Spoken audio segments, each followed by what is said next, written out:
Ghost story in Hindi, भूतिया खिलौना। ये कहानी के शुरुआती दौर की घटना आज से 3 वर्ष पूर्व घटी। विक्रम रघुवंशी और उसका दोस्त साहिल ने अपनी एक खिलौने बनाने वाली कंपनी खोली थी। दोनों को बच्चों से बेहद लगाव था। ये दोनों मार्केट में हमेशा से नए आधुनिक तकनीक के खिलौने बनाने के लिए जाने जाते थे। भारत का सबसे पहला रिमोट कंट्रोल हेलीकॉप्टर खिलौना इन्होंने ही इजाद किया था।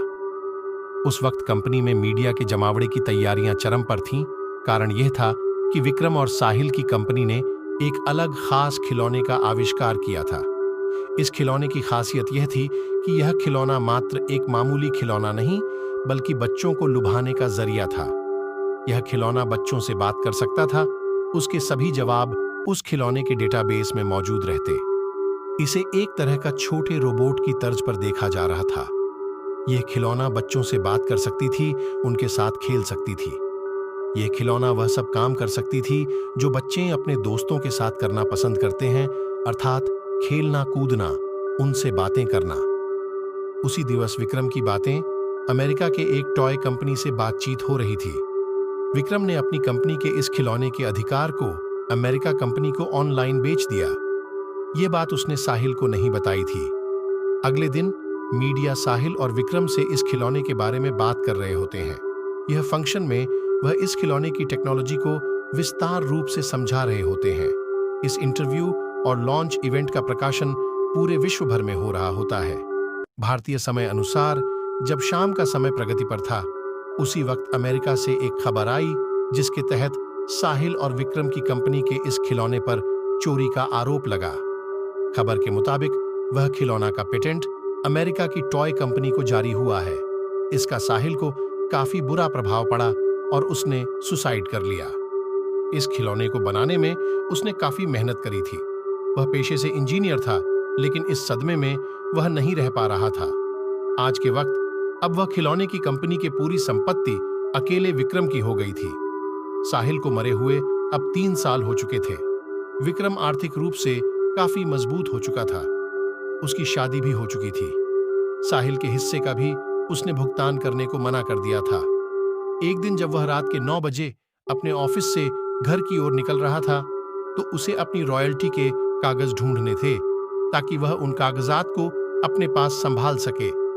इसी कागज को दिखा के ही उसे अमेरिका की कंपनी ने रॉयल्टी देने का वायदा किया था। वह कागजात ढूंढने लगा। ऑफिस से सभी कर्मचारी चले गए थे। वह कागजात ढूंढने में काफी समय लग रहा था। वह कभी कंप्यूटर की टेबल पर ढूंढता, तो कभी कागजात सभी तहखाने में ढूंढता।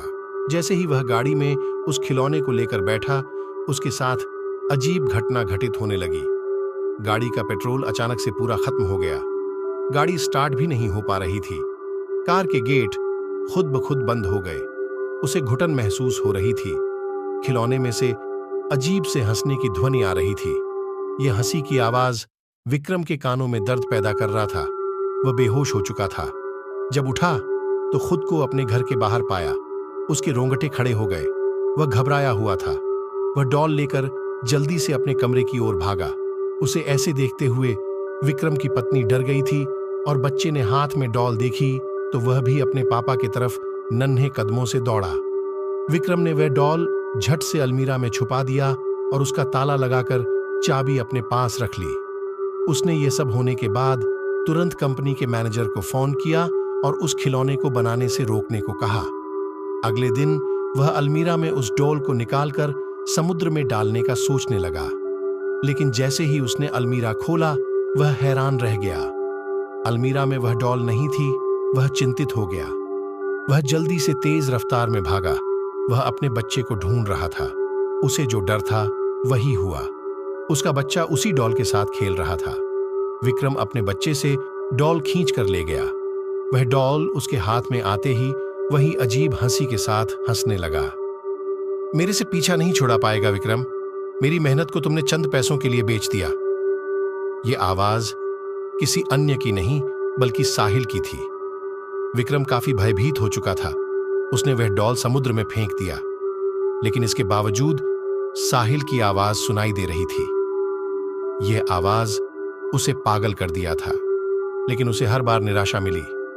उसने कागजात को ढूंढने के लिए हर दिन अपने ऑफिस के कार्य के बाद प्रयत्न किया, परंतु हर बार की तरह उसे इस बार भी मायूसी का सामना करना पड़ा। वह इसके बाद लगातार डिप्रेशन की स्थिति में ग्रस्त हो रहा था। अमेरिकन कंपनी अब उसके रॉयल्टी पर भी ब्रेक लगाने में सक्षम थी। यह उस कंपनी का नियम था कि जिसे भी वह रॉयल्टी देंगी उसे हर 3 साल बाद रिन्यू करवाना होगा, जिसके लिए उसे अग्रीमेंट के कागजात दिखाने होंगे। वह अब कागजात ढूंढते हुए हार जाता है। उसे इस बात का डर रहता है अब उसे रॉयल्टी नहीं मिलेगी। उसकी कंपनी में बनने वाले खिलौने भी इतने नहीं बिक पाते थे कि अपने घर खर्च को संभाल सके। उसने सोचा कि अब वह कंप्यूटर में सेव फाइल में से समझकर वैसी डॉल को बनाएगा ताकि उसकी कमाई हो जाए। तकरीबन 2 से 3 महीने उसने घर में न जाने का फैसला किया। उसने अपना फैसला अपनी पत्नी को बता दिया था। इन 3 महीने में उसे अमेरिकी कंपनी से मैसेज आ गया था कि वह उसे अब रॉयल्टी नहीं दे पाएंगे। यह फैसला उसके लिए हैरान कर देने वाला नहीं था, क्योंकि इस निर्णय से वह पहले से ही वाकिफ था। अपनी कड़ी मेहनत के बाद उसे अपने कार्य पर सफलता मिली। उसने वह खिलौना बना दिया। खिलौने में आधुनिक वक्त के मुताबिक कुछ नए तकनीक का भी इस्तेमाल किया गया था। अपने परीक्षण में सफल होने के बाद विक्रम बेहद खुश था। इतने महीने के मेहनत के बाद विक्रम अपने घर जा रहा था। उसका बच्चा भी उसके इंतजार में राह देख रहा था। विक्रम अपने घर की ओर निकलते हुए विक्रम ने खुद से बनाया हुआ खिलौना अपने बच्चे के लिए ले जाना मुनासिब समझा। विक्रम ने सोचा कि अब उसकी जिंदगी बदल जाएगी, वह फिर से खुशी भरा जीवन व्यतीत करने लग जाएगा। लेकिन उसे क्या मालूम था कि यह खिलौना उसका वर्तमान एक बुरे लम्हे का आगाज होगा।